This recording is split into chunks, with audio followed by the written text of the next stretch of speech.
artėjam prie Alksniupių. Tuoj pat bus šitas kaimelis, ta gyvenvietė ir prieš jį stovi šitas draugas. Taip, tai yra kolūkio pavadinimas, kuris paliko. Ir jisai, matot, kaip pakitęs yra. Solidus, stiprus, ano laikmečio gaminys ir plevėsuoja trispalvė, kuri tada buvo žiauriai uždrausta. Ir sėdi draugas, angeliukas. Mes kaip tik pas jį į svečius ir važiuojam. Pasižiūrėkim angeliuką. O toliau pasižiūrėsim į Alksniupius. Laiko patikrinti Augustirko biologiniai nuotekų valymo įrenginiai pasižymi aukštų valymo veiksmingumu, ypatingai mažomis elektros sąnaudomis, valo fosforą, azotą ir buitinę chemiją. UAB Vandenvala parduoda ir montuoja nuotekų valymo įrenginius bei suteikia 10 metų garantiją. Montavimo darbai įprastai atliekami per vieną darbo dieną. UAB Vandenvala, nurodome vandeniui kelią.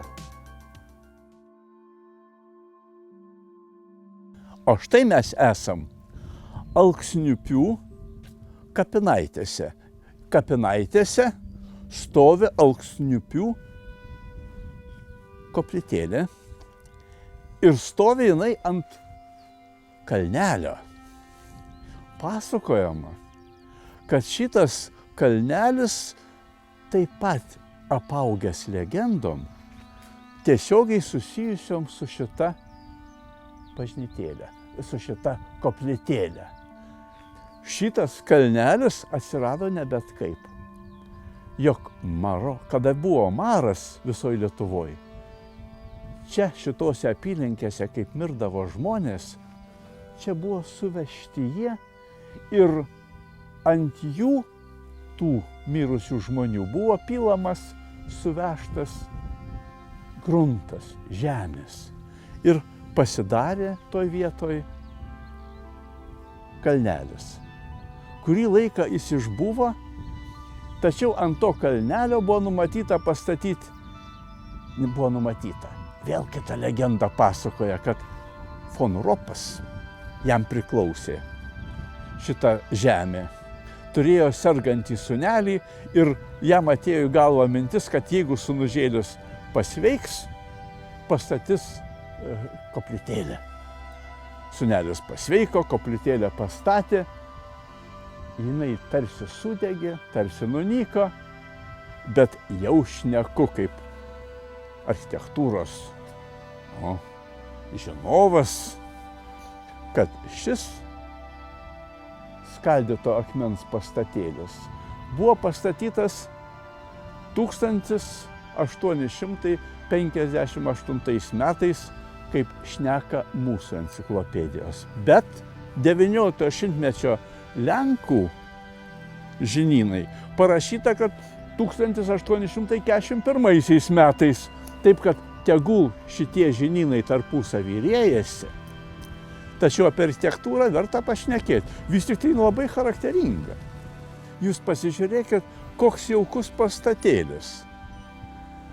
Tarsi architektūros supratimu pats siluetas tarsi namukas.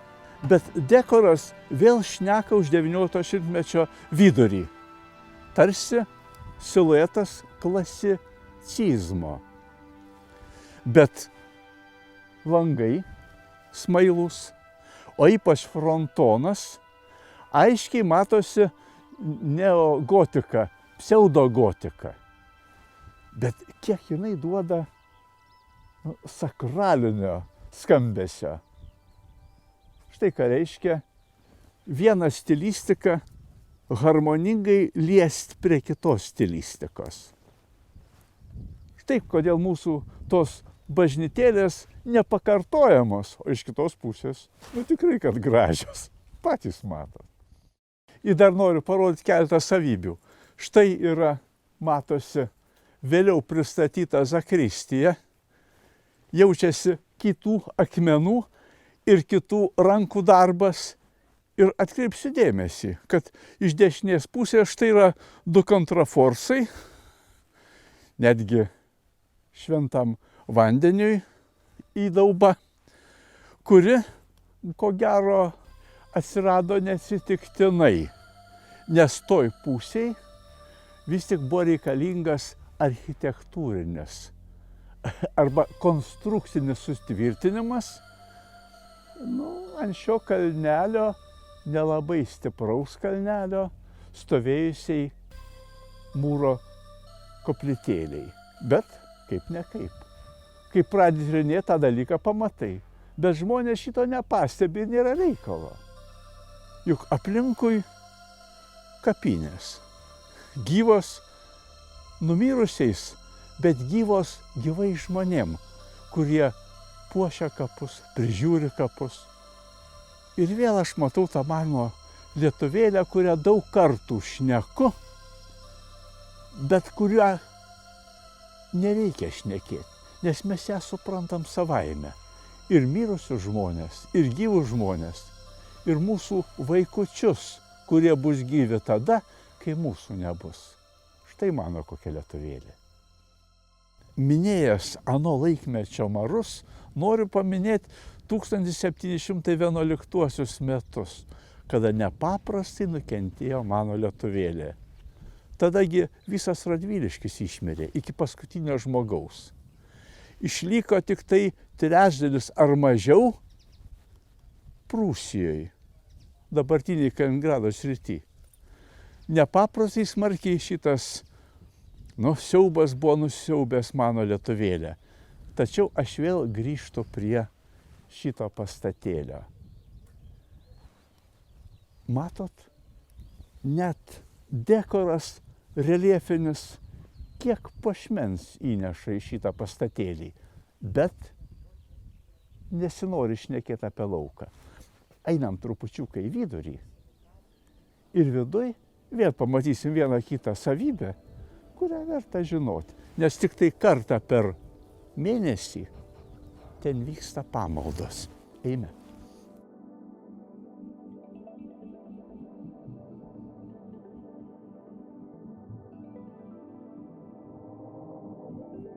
Koplytėlės interjeras.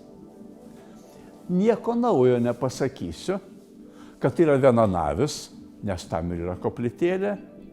Ir jeigu gerai pasižiūrėjus į koplytėlių sąvoką, pamatysim, kad jų visur yra. Ar ligoninėse, ar Seimo rūmuose. Ir lietuviška koplytėlių, pati gražiausia koplytėlė, turbūt žinot, tai yra Vilniuje. Būtent Švento Kazimiero koplyčia, kuri ko gero visų koplyčių karalaitė. O koplyčia tai yra ta pati bažnytėlė, tik tai maža. O pasaulyje tarp koplyčių yra Siksto koplyčia Vatikane, būtent kur popiežiai yra šventinami, renkami. O šito koplyčia turi taip pat daug įdomių dalykų. Bet šnekėsiu aš apie altorių. Nes tai yra vien altorinis interjeras ir dar atkreipkit dėmesį. Altorius atitinka būtent šitos bažnytėlės, koplytėlės statybos laikus. Pasižiūrėkit tapybą. Aiškiai matosi 19 šimtmečio vidurys. O legendos pasakoja, kad kažkada tai, ar ne tik ne caro laikais, šitą altorių buvo numatyta išvežti, o čia padaryti, sandėlį, gal taip pasakyčiau. Ir kas įvyko? Su arkliais jį išvežė arkliai ir visas vežimas įklimpo. Ir nieko neteko dingti. Teko atgal atvežti ir va šitas altorius vieną iš legendų papasakoja. Aš jums papasakojau, o jūs niekam nepasakokit. Bet įdomu.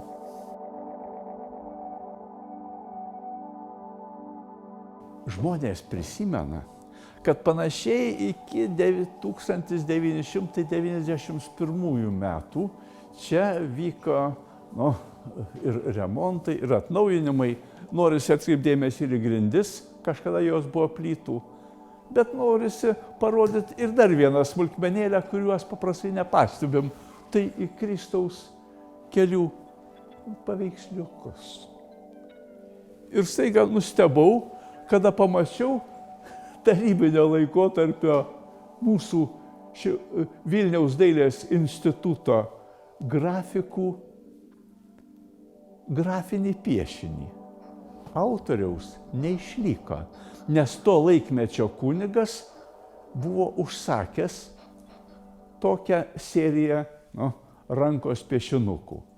Bet pasižiūrėkit, šneka tarybinio laikotarpio lietuvio grafinko ranka. O ko jin blogesnė už 19 šimtmečio? Laiko patikrinti August ir Co biologiniai nuotekų valymo įrenginiai pasižymi aukštų valymo veiksmingumu, ypatingai mažomis elektros sąnaudomis, valo fosforą, azotą ir buitinę chemiją. UAB Vandenvala parduoda ir montuoja nuotekų valymo įrenginius bei suteikia 10 metų garantiją. Montavimo darbai įprastai atliekami per vieną darbo dieną. UAB Vandenvala nurodome vandeniui kelią.